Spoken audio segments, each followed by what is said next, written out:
शिक्षा न्याय संवाद कार्यक्रम के माध्यम से बिहार के हर ज़िले में कांग्रेस पार्टी का शीर्ष नेतृत्व और कांग्रेस पार्टी के तमाम अहम लीडरान पहुंच रहे हैं। राहुल गांधी जी की खुद मुलाकातें दरभंगा के जो नौजवान स्टूडेंट्स हैं, ख़ास तौर पर पिछड़ा, अति पिछड़ा, दलित और मुसलमान स्टूडेंट्स जो शिक्षा ग्रहण कर रहे हैं विभिन्न संस्थाओं में, विभिन्न कॉलेजेस में, विभिन्न इंस्टीट्यूशन में, उनके साथ सीधा संपर्क होगा। उसी तरह से बिहार के तमाम ज़िलों में कांग्रेस पार्टी के तमाम लीडरान पहुंचेंगे।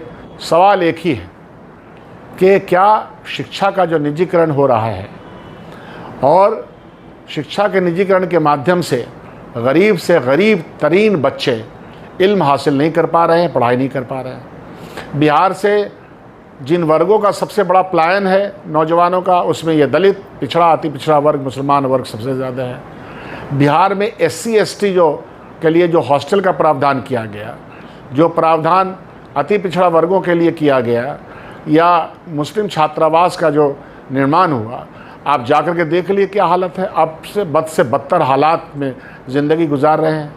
उनको 1000 रुपया जो मिलता है उस हॉस्टल में रहने वाला, वो भी वक्त पे नहीं मिलता है। और बिहार सरकार कर्ज देती है। हमको कर्ज नहीं चाहिए, हमको इंस्टीट्यूशन में हमारी पढ़ाई का इंतज़ाम और फ्री हो, जिसको हम कहते हैं कि KG से PG तक की पढ़ाई हमारी फ्री होनी चाहिए। SC ST का जो सब प्लान है उसको ठीक से लागू नहीं किया जाता। जो आवंटन, फंड का जो आवंटन इन वर्गों के लिए है, उन वर्गों का भी इस्तेमाल नहीं होता।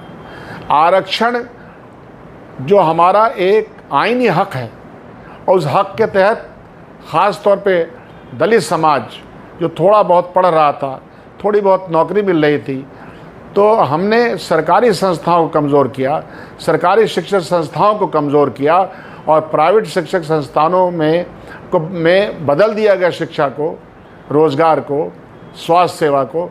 और अल्टीमेटली क्या हुआ, समाज का 90% वर्ग और गरीब तरीन वर्ग जो कि दलित है, मुसलमान है, अति पिछड़ा है, वो हर रोज़ परेशानी का शिकार है, हर रोज़ उसके पेट पे लात पड़ रही है। ऐसी सिचुएशन में और इन कारणों को लेकर के बिहार में संवाद है, बिहार में चुनाव है और उसको हम बहुत ही संजीदगी से लड़ रहे हैं। बिहार के गवर्नमेंट को, मौजूदा सरकार की गवर्नमेंट को, भारत सरकार को ये बताना ही पड़ेगा कि देश का ये वर्ग, ये वंचित वर्ग, ये सबसे कमज़ोर वर्ग, जिसके पास ज़मीनें नहीं, पढ़ने के साधन छीन लिए जा रहे हैं, नौकरी के साधन छीन लिए जा रहे हैं, इनका क्या होगा, इनके बारे में क्या प्लान है, पलायन को रोकने का, इंडस्ट्रियल डेवलपमेंट का क्या प्लान है सरकार के पास। सीधा संवाद होगा। और ये जो मनुस्मृति को लागू करने का जो प्लान चल रहा है, वो देश की जनता और आइन की रक्षा करने वाले और आइन को मानने वाले बाबा साहब भीमराव अंबेडकर के दिए गए जो प्रोटेक्शंस हैं इन कम्युनिटीज़ को, उसके ऊपर अगर हमला होगा तो हम तहरीक चला करके, जद्दोजहद करके हम अपने आईनी हकूक़ को लेके रहेंगे, चाहे इसके लिए कुछ हो जाए। यही सब कारण है, यही सब मुद्दे हैं जिसकी वजह से कल का संवाद पूरे बिहार में हो रहा है। राहुल गांधी जी का संवाद दरभंगा में है।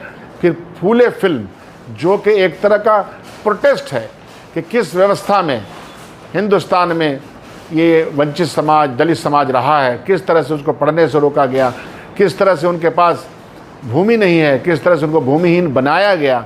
इन सब को लेकर के जो फिल्म है उसकी भी स्क्रीनिंग होगी, ताकि हम ये बतला सकें कि समाज के हम किस वर्ग के साथ हैं और कौन सा वर्ग हमारी सबसे ज़्यादा, जिसको सबसे ज़्यादा नज़रअंदाज किया गया और जिसको सबसे ज़्यादा प्रोटेक्शन की ज़रूरत है, जिसके लिए सबसे ज़्यादा अमली मैदान में काम करने की आवश्यकता है।